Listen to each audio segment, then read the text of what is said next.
नमस्कार दोस्तों, मेरा नाम दीपक बागला है और आज हम डिस्कस करेंगे चुनाव आयोग पर। देखिए, आप सभी को भली भांति विदित है कि संपूर्ण हमारे भारत में लोकसभा के लिए निर्वाचन हो रहा है और विश्व का सबसे बड़ा लोकतंत्र है, तो बहुत बड़ा ये काम है जिसको कौन कर रहा है? चुनाव आयोग। तो आगामी सभी परीक्षाओं के लिए, बड़े से बड़े स्तर की परीक्षा हो चाहे छोटे से छोटे स्तर की परीक्षा हो, चुनाव आयोग से संबंधित प्रश्न जरूर आएंगे। ओके, तो आइए इसको समझने का प्रयास करते हैं, डिस्कशन करते हैं। देखिए, चुनाव आयोग जो है एक स्वायत्त संवैधानिक प्राधिकरण है। चुनाव आयोग एक स्वायत्त संवैधानिक प्राधिकरण है जिसका काम क्या है? संघ और राज्य की निर्वाचन प्रक्रियाओं का संचालन करना। संघ, केंद्र सरकार मतलब सेंटर, और राज्य की निर्वाचन प्रक्रियाओं का संचालन करना। ठीक है, अगर हमें चुनाव आयोग को समझना है और केवल अपनी काम की बातें समझनी है तो हमें समझना होगा अनुच्छेद 324 से अनुच्छेद 329 का। ठीक, उससे पहले एक दो बहुत ही छोटे फैक्ट लेकिन बहुत महत्वपूर्ण। जैसे चुनाव आयोग की स्थापना जो है 25 जनवरी 1950 को हुई। संविधान में पहले व्यवस्था हो गई लेकिन स्थापना 25 जनवरी 1950 को, और राष्ट्रीय मतदाता दिवस इसी दिन को मनाया जाता है, अर्थात 25 जनवरी। तो बहुत महत्वपूर्ण है। दूसरा, जैसे मुख्य चुनाव आयुक्त वर्तमान में कौन है? आपको पता है? बोलिए जरा, रिप्लाई कीजिए, रिप्लाई कीजिए। यस, राजीव कुमार, श्री राजीव कुमार मुख्य चुनाव आयुक्त हैं। श्री राजीव कुमार, ओके, मुख्य चुनाव आयुक्त। और जो अन्य चुनाव आयुक्त हैं बताइए, रिप्लाई कीजिए। यस, वेरी गुड, बहुत बढ़िया, ज्ञानेश कुमार। कौन है? ज्ञानेश कुमार। और एक और है, अभी वर्तमान में 3 सदस्य हैं हमारा चुनाव आयोग। एक और है सुखबीर सिंह संधू, श्री सुखबीर सिंह संधू। ठीक है, ये बहुत ही बेसिक बात है और इंपॉर्टेंट है, बहुत महत्वपूर्ण है। देखिए, अब अनुच्छेद 324 को समझने का प्रयास करते हैं। संविधान की भाषा में निर्वाचनों के अधीक्षण, निदेशन और नियंत्रण का चुनाव आयोग में निहित होना, अर्थात जो निर्वाचन है वो किसके सुपरविजन में होगा? यस, चुनाव आयोग के, उनकी देखरेख में होगा।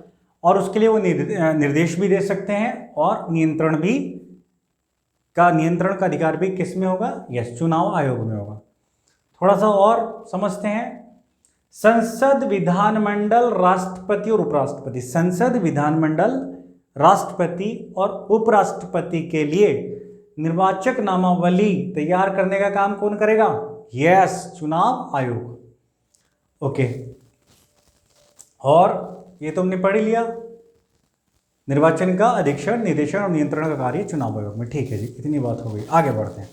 अगर पूछा जाए मुख्य चुनाव आयुक्त और अन्य चुनाव आयुक्तों की नियुक्ति कौन करता है? राष्ट्रपति महोदय करते हैं, बिल्कुल।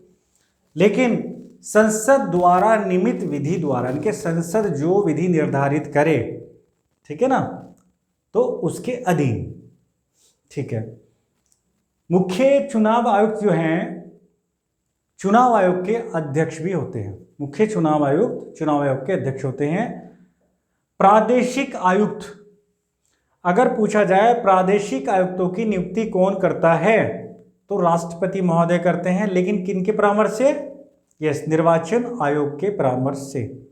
देखिए, 3 जो चुनाव आयुक्त है संपूर्ण भारत में नहीं जा सकते, तो प्रादेशिक जो क्षेत्र है, निर्वाचन जो क्षेत्र है, प्रादेशिक निर्वाचन जो क्षेत्र हैं, उसके लिए वो क्या करते हैं?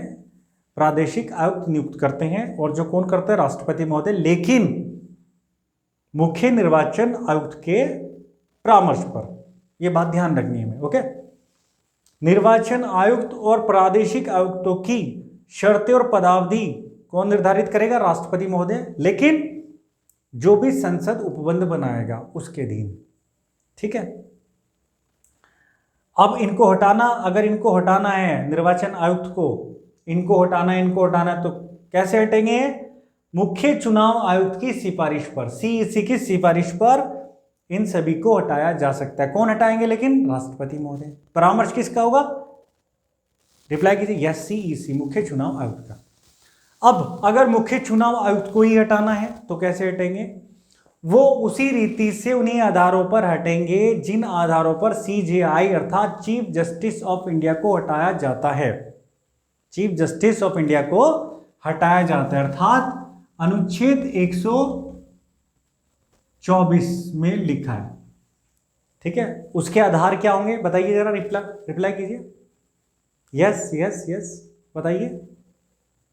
यस, या तो संविधान का उल्लंघन हो, या दुर्व्यवहार किया हो,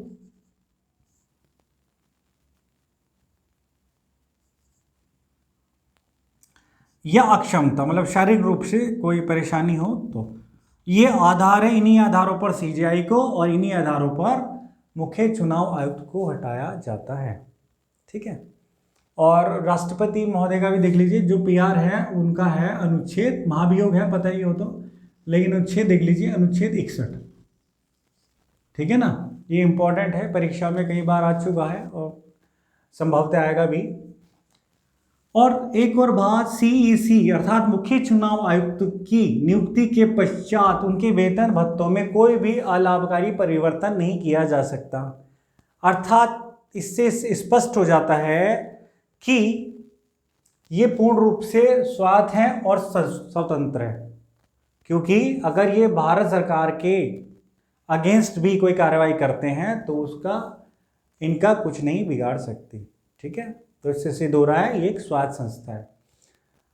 अभी आपने हाल ही में देखा होगा बहुत सारे टीचर्स की, बहुत सारे गवर्नमेंट एम्प्लॉय की, बहुत सारे प्रिंसिपल्स की और ऊंचे ऊंचे पद पर जो बैठे लोग हैं उनकी भी इलेक्शन में ड्यूटी लगी। तो वो किस नियम के तहत लगी, किस आधार के तहत लगी, ऐसा संविधान में क्या बात है कि सभी को ड्यूटी करनी पड़ी कुछ विशेष अपवादों को छोड़कर।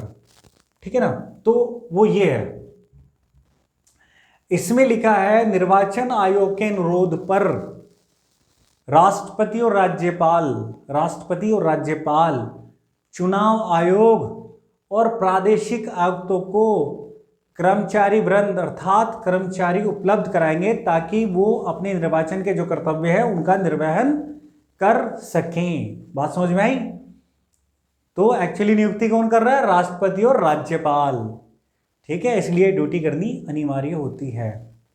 ओके, तो ये बात इसमें लिखी है, इसलिए सभी को ड्यूटी करनी पड़ी।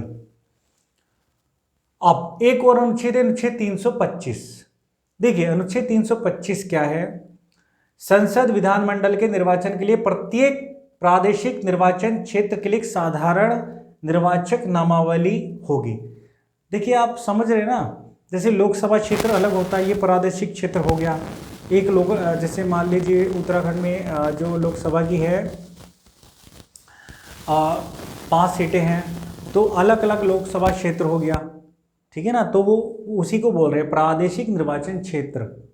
ठीक है ना, तो उनके लिए एक अलग निर्वाचक नामावली होगी। ठीक है, दूसरे लोकसभा क्षेत्र के अलग होगी। ऐसी विधानसभा क्षेत्र एक अलग है, दूसरा अलग है, तीसरा अलग है, तो सभी निर्वाचन क्षेत्रों के लिए अलग अलग निर्वाचक नामावली होगी। अब इसमें महत्वपूर्ण बात हमें क्या समझनी है, वो ये है कि धर्म, नस्ल, जाति, लिंग, मूल वंश के आधार पर इस निर्वाचक नामावली में किसी भी व्यक्ति को अपात्र घोषित नहीं किया जा सकता। अर्थात इन आधारों पर इस निर्वाचक नामावली से नाम नहीं हटाया जा सकता। और एक और बात, किसी विशेष निर्वाचक नामावली में सम्मिलित किए जाने का कोई दावा पेश नहीं करेगा। मतलब अगर कोई व्यक्ति ये कहे कि मुझे इस निर्वाचक नामावली में नहीं होना, मुझे उस वाली निर्वाचक नामावली में होगा, तो ऐसा भी नहीं होगा।